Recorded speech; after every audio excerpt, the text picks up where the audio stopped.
करूँगा। ये लाइट के पास रेडी ना चलो ठीक बात नहीं होगा आप केशव जैसे में इंटरव्यू कर रहे हो इंटरव्यू हां क्या कॉल है का कौन है कितने दो तीन हाँ हां कौन है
थैंक यू बहुत ही अच्छी लगी मुझे कठपुतली। देखी पक्का देखी कैमरा ऑफ बोलो कठपुतली देखी ओके सिस्टर है आप अक्षय कुमार की। सो बताइए कि कैसा एक्सपीरियंस, इतनी बड़ी फिल्म मिली है आपको एंड लोग बहुत ही अप्रिशिएट कर रहे हैं, तो कैसे देखती हैं आप इसी तरह? मुझे लगता है कि अप्रिसिएशन मेरे लिए बहुत कीमती है और वही उम्मीद भी थी और फिल्म देखने के बाद मैं इंटरव्यू कर रही हूँ, आप सबने देखी उसके बाद मैं ये बात कर रही हूँ, मुझे अच्छा लग रहा है क्योंकि हम हमेशा फिल्म प्रमोट करते हैं और किरदार के बारे में बात करते हैं। आज ये एक बहुत गर्व की बात है और मैं गर्व भी महसूस कर रही हूँ कि लोगों को पसंद आई है। जब ये फिल्म भी ऑफर हुई थी Cuttputlli, of course it's Vashu Bhagnani जिनके साथ मैंने पहले भी काम किया है with out of control and Riteish Deshmukh थे मेरे साथ, तो उनके लिए काम करना is like family for me and COVID से बस बाहर निकल रहे थे, I was between Geneva and Mumbai, तो तब उन्होंने मुझे बताया तो किरदार के बारे में जब मुझे सुनाया गया मैंने इमीडिएटली हाँ कह दिया। Of course playing Akshay ji Akshay Kumar sir sister was interesting. अगर आपको कोई ऐसा ऑफर करता भी है रोल तो आप सोचते हैं कि अगर सिस्टर है या typically she's playing a mother or she's playing a bhabhi or she's playing a cop or she's playing, आप सोचते हैं कि किस तरीके का किरदार है, लेकिन अब जैसे सिनेमा में देखा जाए तो किरदारों के बारे में है, कहानी के बारे में होती है कोई भी फिल्म और content is king. So I think जब मैंने इस किरदार के बारे में मुझे कहानी सुनाई गई, सीन्स सुनाए गए, मुझे लगा ये एक बहुत ही अहम किरदार है जो पिवटल पॉइंट है, टर्निंग पॉइंट है प्रोटैगनिस्ट को लेकर, and I couldn't have said no. So कैसा रहा experience with mister Akshay Kumar? मैं कहूँगी कि Akshay sir is one of the finest professionals, very positive, disciplined, बहुत ही हेल्पिंग नेचर है उनका। I felt at home working with him. इतना उन्होंने सपोर्ट किया है। जब हम सीन्स भी कर रहे थे, he gave me the freedom to do what I felt like doing. There was so much, you know, चाहे मेरी लाइंस हो या कुछ भी हो, you know, every point I feel he has been very helpful. जब हम सीन्स भी कर रहे थे तो he saw to it that, you know, there was a proper give and take of, you know, the emotions, because ये एक ऐसी बॉन्डिंग थी, बहुत ही यू नो स्पेशल थी, because she plays a mother. एक माँ के साथ क्या हो सकता है, एक बहन के साथ क्या हो सकता है, और एक फैमिली का जो एक मेन एक यू नो, मैं कहूँगी शी वाज जो पूरी कहानी को जो बांध के रखता है किरदार, वो मेरा किरदार था। तो he has obviously been very very you know supportive in this film for me. बिल्कुल बिल्कुल, ऑडियंस जिस तरह से सपोर्ट कर रही है, चाहे मैं आपके किरदार की बात करूं, सभी के किरदार की Everybody. तारीफ है। So, कैसे देखती हैं ऋषिता जी? मुझे लगता है कि अब ऑडियंस काफ़ी मच्योर हो गई है, प्रोग्रेस करती हैं, अच्छी कहानियों को बहुत अप्रिशिएट करती हैं। एंड लोग कहते हैं कि फिल्में नहीं चलती, ये नहीं होता, वो नहीं होता, बट आई थिंक ऐसा नहीं है। ऑडियंस समझती है क्या अच्छा है और क्या नहीं अच्छा है, बस फ़र्क यही है। और मेकर्स भी ये बात समझते हैं। तो it is going to be very very clear, and it is clear that we are talking about Indian cinema and content only. बिल्कुल। एक सवाल ऋषिता जी, हमारे सोसाइटी में इस फिल्म को लेकर बहुत ही बातें की गई। आई डोंट नो आप कितना अवेयर हैं नो, आई डोंट नो कि ये फिल्म, कुछ का कहना है कि थिएटर में आनी चाहिए थी जिस तरह से फिल्म है, कुछ का कहना है कि नहीं, ये ओटीटी पे भी अच्छी है, वहाँ पे भी अच्छी लगे। मुझे लगता है ये मेरे प्रोड्यूसर को मैं बहुत इनफैक्ट यू नो कहूँगी कि उन्होंने बहुत वाइज डिसीजन लिया, और क्रेडिट देना चाहूँगी कि उन्हें लगा, जब ऐसे तौर से हम निकले हैं, जब कोविड टाइम से निकले हैं, और फिल्में लोग अभी भी लोग काफ़ी लोग जा नहीं पाते थे, इनफैक्ट 2-3 महीने पहले भी लोग थिएटर में नहीं जा रहे थे। तो एक वाइज डिसीजन था to reach out to a wider audience. और क्योंकि सिनेमा में काफ़ी बदलाव भी आ गया है, और फिल्में चलना नहीं चलना तो वो तो चल ही जाएंगी, वो तो अब एक बुरे दौर से all human beings have come out of Covid, so I think it has been a bad time.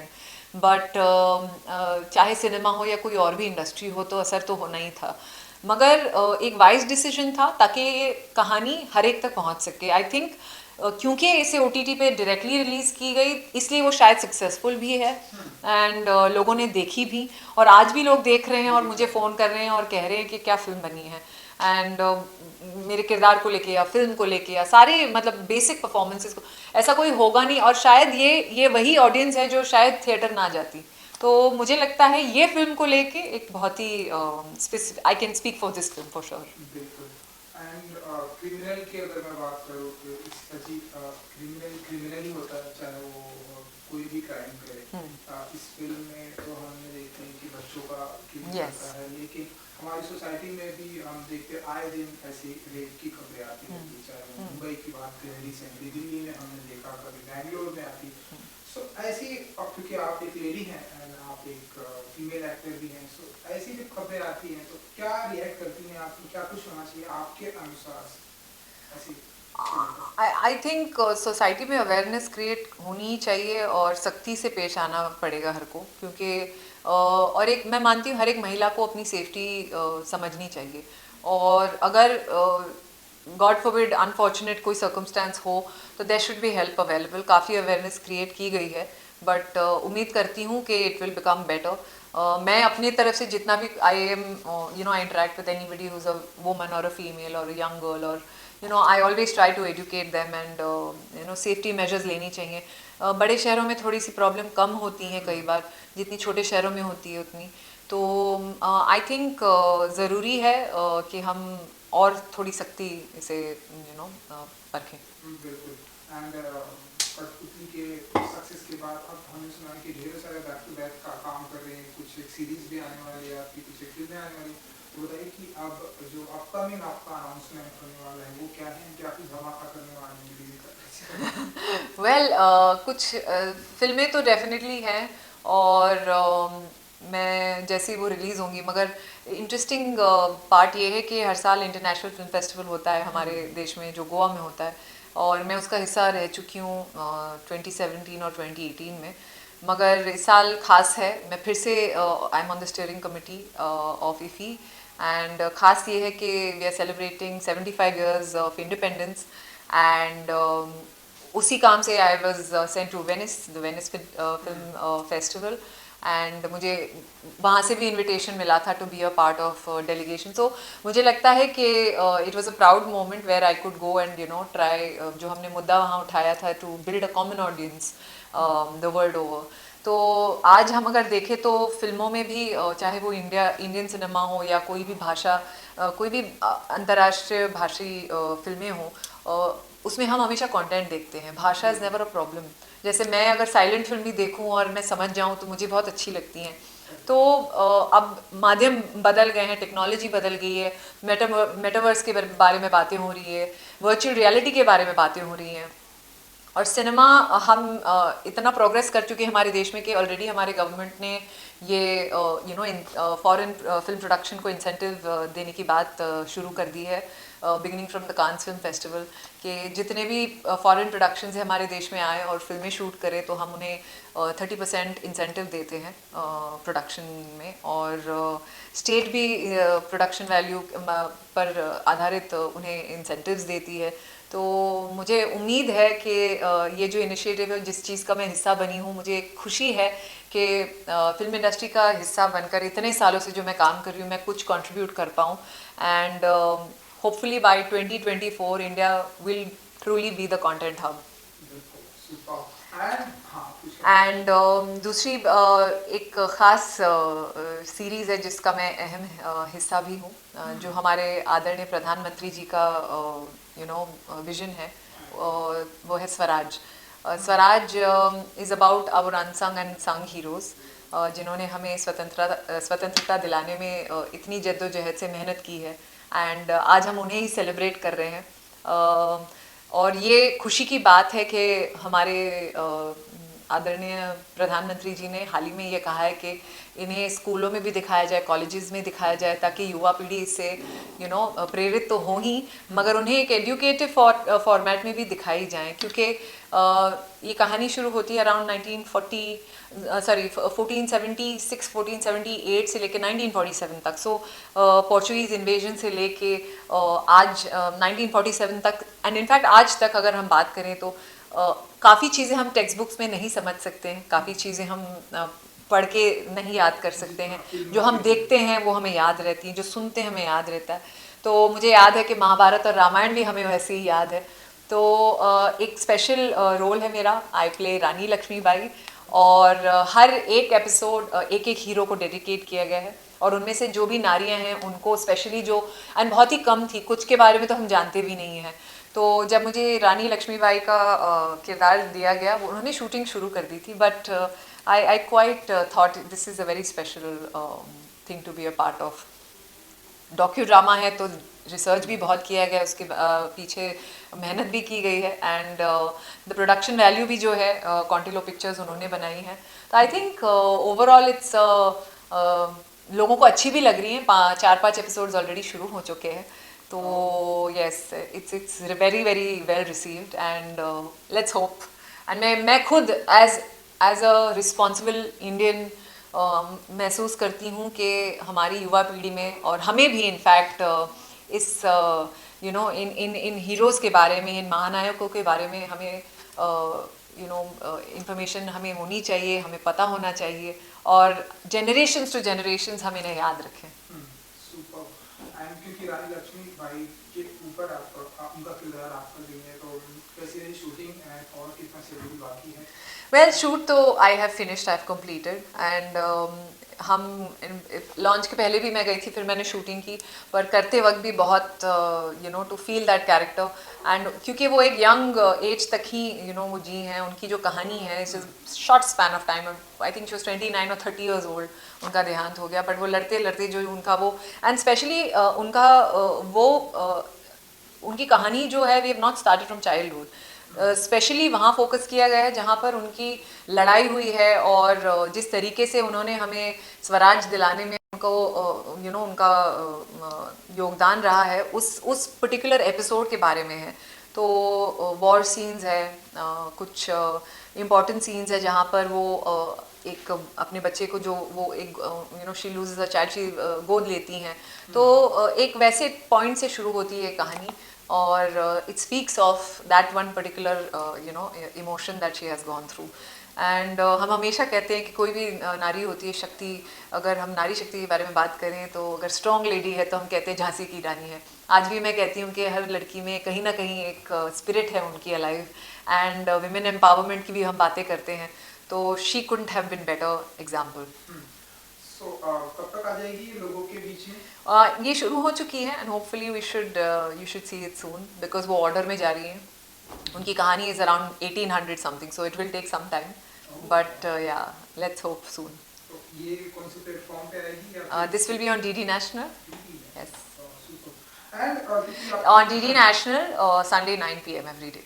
Okay, and क्योंकि आपकी ये फिल्म कठपुतली की मैं अगर बात करूं OTT पर जिस तरह से आई है, एंड इसलिए ये सवाल था कि सभी ने हम देख रहे हैं ज़्यादातर जो है OTT प्लेटफॉर्म हमारे मार्केट में जिस तरह से आए हैं, और सभी को अपने कठपुतली बनाकर रखा है, और बहुत पसंद भी कर रहे हैं, अच्छे कंटेंट भी आ रहे हैं। सो कैसे देखती हैं आप OTT प्लेटफॉर्म को? मेटामॉर्फोसिस है, OTT पे कंटेंट बहुत मिलता है, तो डिमांड है तो सप्लाई है, और जितना लोग देख रहे हैं उतना उन्हें अच्छा लग रहा है। तो आई थिंक दैट्स वाई मैं मानती हूँ कि OTT ने एक नया ऑडियंस भी क्रिएट करा है। जो लोग पहले फिल्में भी देखते थे, अगर उन्हें OTT देखने का मौका मिलता है तो वो फिल्में भी वहाँ देखते हैं, सीरीज़ भी देखते हैं, एंड एक नया दौर चला है, और ये the world over it has happened. तो मैं मानती हूँ कि it's great for film makers, great for actors, it's great for creative people, and मैं उम्मीद करती हूँ कि इन सारे ही माध्यमों से हमारा देश भी बहुत ही जल्द, it is already a leading industry in cinema, but और ज़्यादा उन्नति और तरक्की करेगा, and it will become the number 1। किसी चीज की कठपुतली है निशिता जी जो आप चाहती कि हाँ इस चीज की मैं कठपुतली हूँ पूरी तरह? मैं कठपुतली सिर्फ कैमरा की हूँ। क्या my whole love is for camera, whether I face it every day, and my first and last love is camera. Camera के सामने आई एम एन एब्सोल्यूट कठपुतली। वाह, ओके।